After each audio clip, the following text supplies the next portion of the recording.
বিজ্ঞান অনুযায়ী মহাবিশ্বের শুরু হয় প্রায় 13.8 বিলিয়ন বছর আগে একটি মহাবিস্ফোরণের মাধ্যমে, যাকে বলা হয় বিগ ব্যাং। এই বিস্ফোরণের পর থেকেই সময়, স্থান এবং পদার্থের উৎপত্তি শুরু হয়। আজও আমরা এই ঘটনার প্রমাণ দেখতে পাই কসমিক মাইক্রোওয়েভ ব্যাকগ্রাউন্ড রেডিয়েশন বা সিএমবি-তে।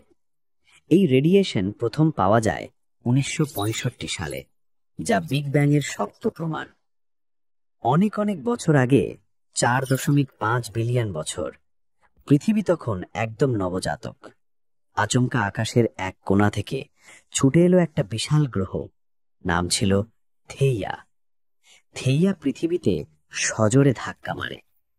ধাক্কাটা এতটাই শক্তিশালী ছিল যে পৃথিবীর বাইরের স্তর আর থেইয়ার কিছু অংশ ছিটকে মহাকাশে ছড়িয়ে পড়ে।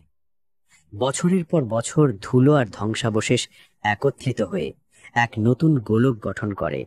সেই গোলকটাই আজকে আমাদের পরিচিত চাঁদ।